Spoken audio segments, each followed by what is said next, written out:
Y como todos los martes, a esta hora de la mañana tenemos en nuestra mesa a Eugenio de Medina, profesor universitario de la Universidad Católica y decano de las maestrías o director de las maestrías de la Universidad Norbert Wiener.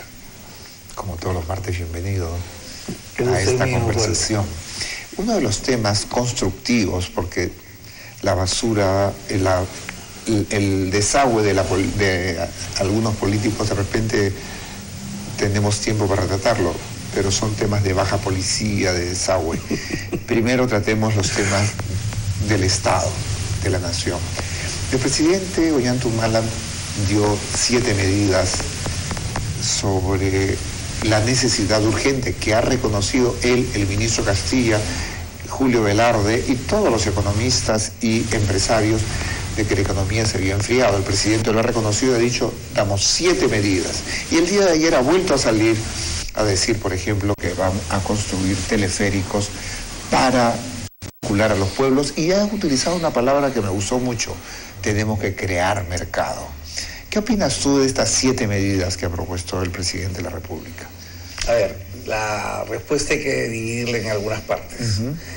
Como medidas, son medidas interesantes, insuficientes, pero necesarias como punto de partida, ¿no es cierto? Son medidas que buscan de alguna manera alivianar esa atmósfera pesada que se había generado con los empresarios, y que creo que sigue estando esa atmósfera pesada, pero de alguna manera hay una señal de que, bueno, con esta suerte de facilitación, por ejemplo, por el tema de las expropiaciones, esta suerte de fijar plazos para que el Ministerio de Cultura no sea el gran entorpecedor de las construcciones, o esta formación de este equipo especial del MEF para que pueda monitorear e impulsar mejor las inversiones, son cosas interesantes. Sin embargo, la otra parte de mi reflexión, Osvaldo, va por el siguiente sentido.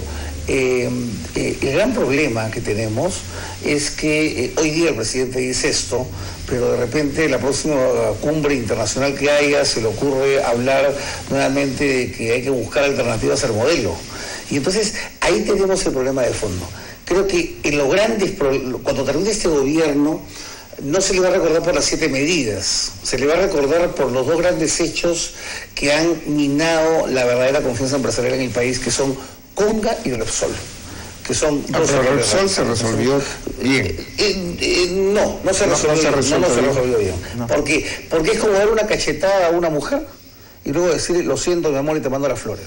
Pero no iba a dar la cachetada. Es que fue la cachetada. A ver, la cachetada es, Osvaldo, en generar una atmósfera de aroma a reminiscencias de una idea de que el Estado debe ser el Estado empresario. O sea, no sé si estamos de acuerdo en eso. Eso yo creo que es un problema, ¿no? Estamos de acuerdo, pero creo que insistir en eso cuando luego el presidente va a la Alianza del Pacífico y en esta reunión se plantean temas de una economía moderna, de una visión moderna del mundo, de una plataforma de claro, que hemos conversado contigo, claro, esta idea, y también con un economista de SAN hemos conversado sobre esta idea de hacer de la Alianza del Pacífico una plataforma de exportaciones, hablar de rapidez, hablar de mercado, hablar de crecimiento económico como fundamental para sacar al... Yo temo no alinearme en el lado de los economistas optimistas respecto de este gobierno, ¿no? Y tampoco soy un bombardero. Yo he validado muchas cosas que ha hecho el presidente, por ejemplo, dejar o atenuar, podría decir mejor ahora, porque alguna vez dije atenuar su programa de la Gran Transformación, por ejemplo, creo que fue una cosa importante. Pero, insisto, no le veo convicción a él ni a su entorno de que ese es el verdadero camino. Cuando tú hablas de la Alianza del Pacífico, estamos hablando de algo demasiado evidente. O sea, indudablemente la Alianza del Pacífico ya estaba antes del señor Humala, y es un eje apetecible no solamente por nosotros, también estuvo el señor Rajoy en la reunión de Colombia. Entonces, es una buena señal. Por supuesto que es una buena señal, pero eso no significa que el presidente Humala haya necesariamente internalizado la idea de que ese es el mejor camino. Ojo, yo por eso lamento estar entre la minoría escéptica, pero no puedo cambiar de opinión de la noche a la mañana. Para mí Repsol no fue solamente una anécdota. Para mí el caso de Repsol fue un mensaje, si quieres, un acto fallido, pero que es lo que ha terminado minando la confianza con el empresariado. Ahora, esas 7 medidas son interesantes, pero me parecen medidas hasta cierto punto cosméticas. Por ejemplo, pretender de que el mercado de capitales, que es un mercado hecho para el financiamiento de largo plazo, sea un financiamiento válido para las pymes, muchas de las cuales incluso están en el sector informal, que ni siquiera acceden al mercado bancario, que es un mercado de corto plazo, me parece francamente utópico. Pueden acceder algunas cuantas, pero no va a acceder la gran mayoría. Hablar del equipo de gentes del MEF que pueden monitorar los proyectos me parece interesante, pero me parece insuficiente si, por ejemplo, no tenemos una figura política de relieve y de liderazgo en Proinversión. O sea, Proinversión hace mucho tiempo ya dejó de ser lo que fue la COPRI en los 90, ¿no es cierto? Tú te acordarás que era el gran piloto del avión de la privatización, ¿no es cierto? Entonces, yo creo que estas tibias medidas, que para mí son tibias, motivan declaraciones como el del vicepresidente de la CONFIEP, ¿no? Que dice, bueno, estamos dispuestos a apretar el acelerador, pero esperamos algunas señales más. Es una manera delicada de decir, esto todavía no está alcanzando, ¿no? ¿Y cuáles serían las medidas que faltarían? Te vuelvo a repetir. Yo insisto... No me has dicho.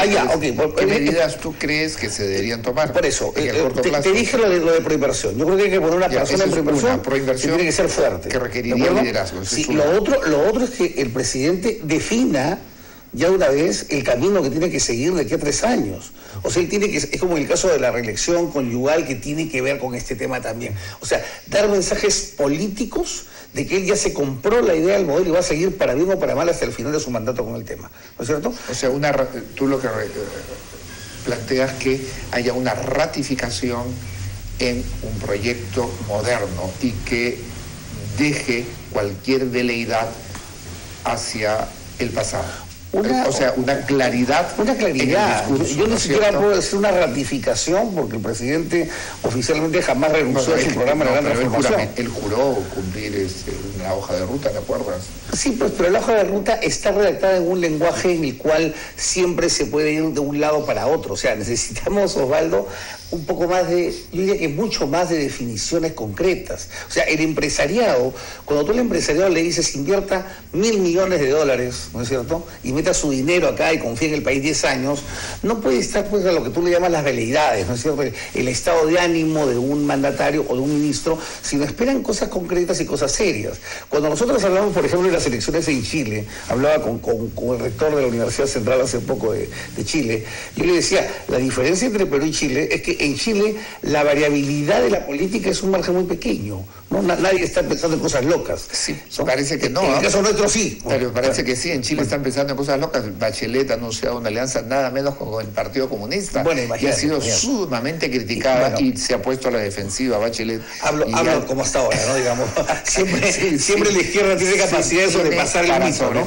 Sí, por supuesto. Porque eso de aliarse con el Partido Comunista realmente... Lo cual a nosotros nos vendría bastante bien, ¿no? Con los dinosaurios, claro, lo cual a nosotros nos vendría bastante bien, porque si Chile comienza a adoptar ese tipo de políticas y se desacelera, las inversiones van a venir al Perú, no van a ir a Chile, así que... Sí, pero nos interesa que las inversiones chilenas vengan al Perú. Claro, y que van a venir más, pues, justamente sí. Claro, sí. Comienza con el Partido Comunista, van a tener muchas más inversiones chilenas, o sea, nosotros estamos muy bien por cualquiera de los dos lados, ¿no? Pero, yéndonos a lo serio, digamos, yo creo que necesitamos un mensaje más claro de parte de las autoridades.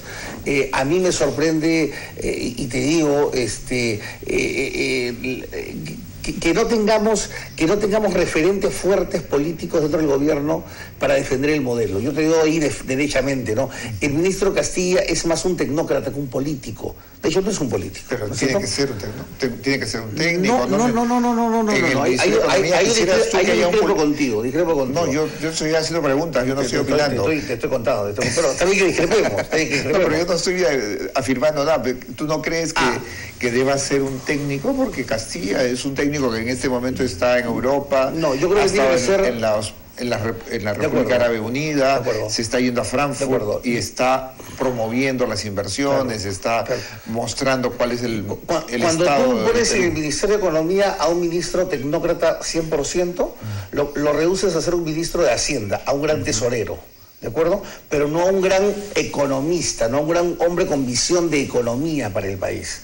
¿Tú piensas que Castilla no es un economista? El gobierno actual... Mira que ha sido reconocido como el mejor ministro de Economía por todas las entidades internacionales. Yo le tengo un gran respeto profesional y pero no como profesional economista, sino como el mejor ministro de Economía. Ha sido considerado casi 2 años consecutivos. Está bien, seguramente es así. No por el Perú, sino por América. Por la fuerza, por los seguramente, pero permíteme que yo no me seduzca por lo que dicen los medios. Para muchos Messi es el mejor jugador del mundo. Sigo pensando que Ronaldinho es mejor que Messi, pero déjame plantear mi punto de vista. O sea, yo acepto eso y creo que es un ministro bastante eficiente, bastante competente, tan competente como lo fue en su momento Carranza, por ejemplo. Pero en el caso lo que estamos hablando, yo creo que el Ministerio de Economía y Finanzas requiere una persona que tenga mucho andamiaje técnico, pero también tenga visión política, de tal manera de poder imponer ciertas posiciones, ¿no es cierto? La tecnocracia, el MEF es una tecnocracia bastante sólida, así que yo creo que eso no es el problema.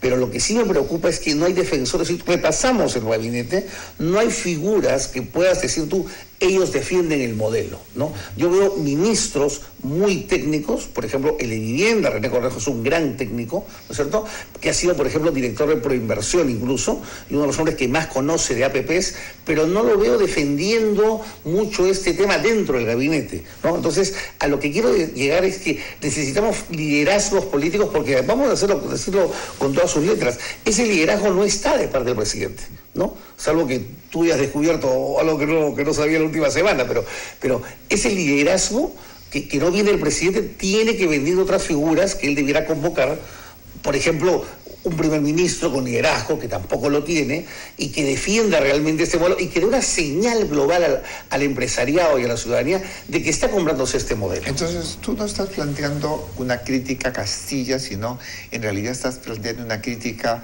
al presidente y al presidente del Consejo de Ministros. Y yo ahí coincido contigo que el presidente del Consejo de Ministros no tiene liderazgo. Yo no estoy planteando una crítica a ninguno de los tres. Yo estoy planteando un diagnóstico de lo que creo que necesitamos, ¿no? Es una crítica, o sea... Pero la crítica es parte de la razón, ¿no? Digamos. O sea, es el método de la razón. Ok, es un diagnóstico, yo lo veo así, un diagnóstico de lo que necesitamos para generar algo que hemos perdido de vista, el clima de inversión, ¿no?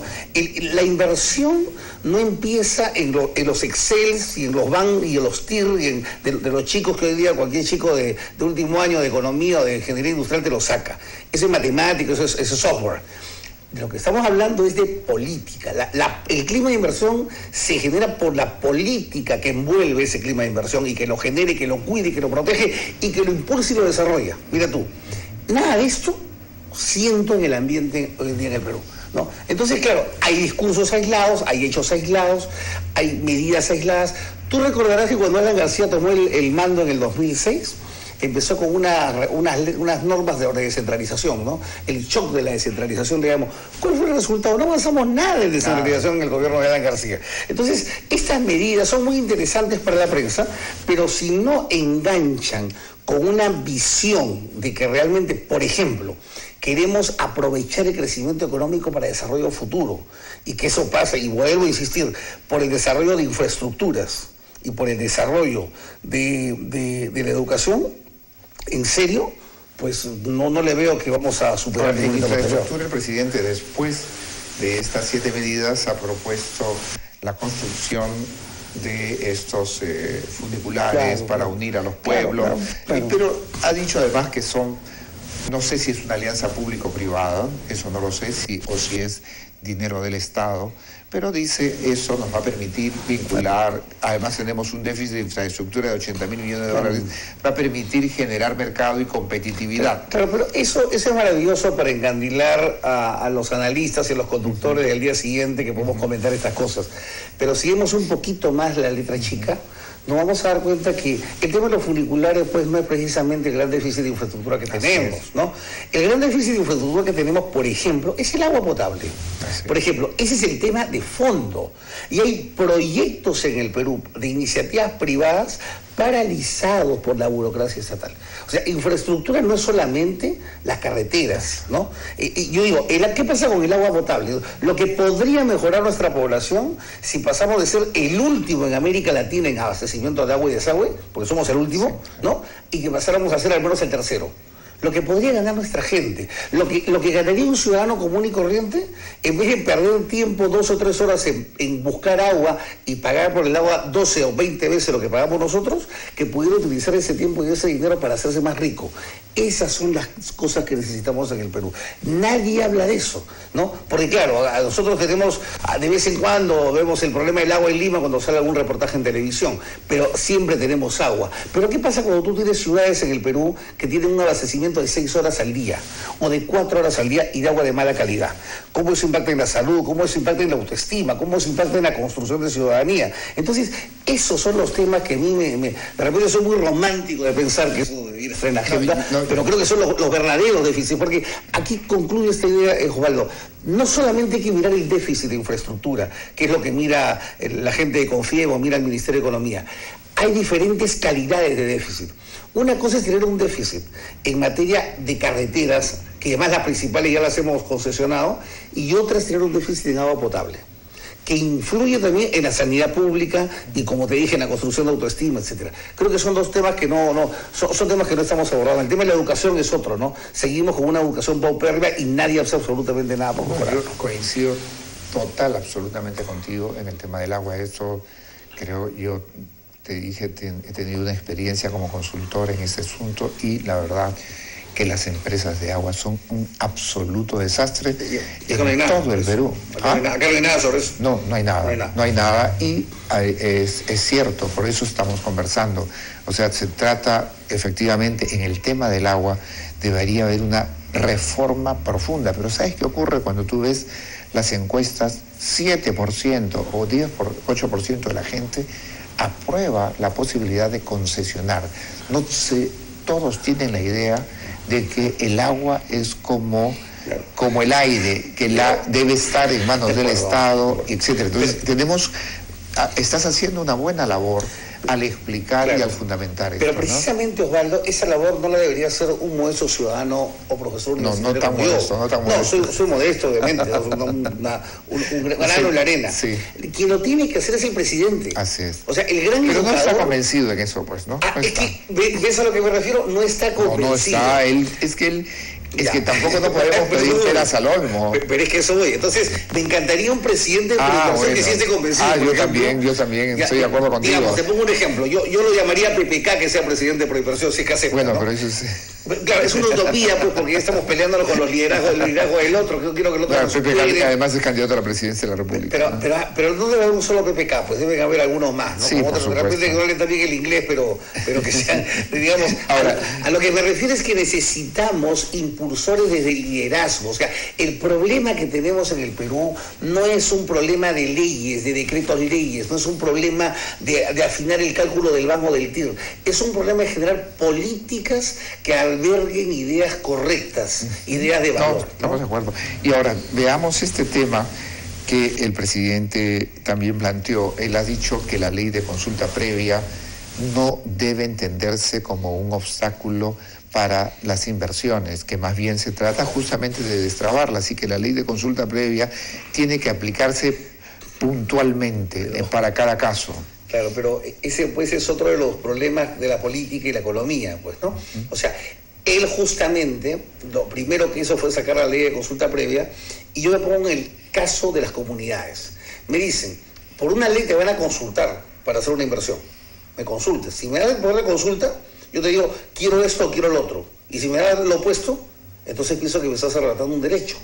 O sea, cuando tú sacas una ley, la gente lo entiende como una entrega de derechos. La pregunta que nos haríamos cualquiera, y que cualquier niño te haría, ¿no? ¿Para qué me consultas qué quiero comer si al final vamos a comer lo que tú quieres que coma? ¿No? Entonces, eso es un sinsentido. O sea, la ley de consulta previa es una ley muy romántica, pero que en un contexto como el nuestro, donde la población es altamente manipulable, ¿no? Donde el discurso anticapitalista es un discurso potente, porque se siembra desde el nido prácticamente de los colegios, pues hombre, no hay que sorprendernos de que la gente diga no quiero minería, no quiero tal o no quiero cual cosa, ¿no? O si quiero, pero contra un montón de otras cuestiones más que hacen inviable los proyectos. Entonces, ¿cuál es el resultado, mi querido Osvaldo? Cuando sucedió lo de Conga, todo el mundo dijo, esto no va a afectar el crecimiento. Yo me acuerdo que fui quizás el único economista en ese tiempo que dije, esto va a impactar hasta en el riesgo país. Y efectivamente no ha impactado todavía en el riesgo país, pero ha impactado en la amigabilidad, permítame la expresión, con la que los empresarios ven el tema minero. Y el tema minero es un tema de arrastre. Ya, por ejemplo, Gestión ha sacado el otro día un artículo donde dice que el sector metalmecánico se está reduciendo porque su principal cliente era el sector minero. Entonces, no es solamente la minería la que se viene abajo, se viene abajo también la industria manufacturera, y así sucesivamente. O sea, en economía no hay nada que no tenga impacto en otras cosas que ni siquiera tenemos idea que va a ocurrir. Por eso es muy complicado mover las fichas del juego económico. Muy bien, Eugenio. Se acabó el tiempo. Bueno, encantado. Seguiremos conversando y ahora nos vamos con nuestros colegas de Unitel Huancayo. Bienvenidos, queridos amigos de Huancayo, que ustedes son muy buena onda y hacen muy buenos informes. Adelante.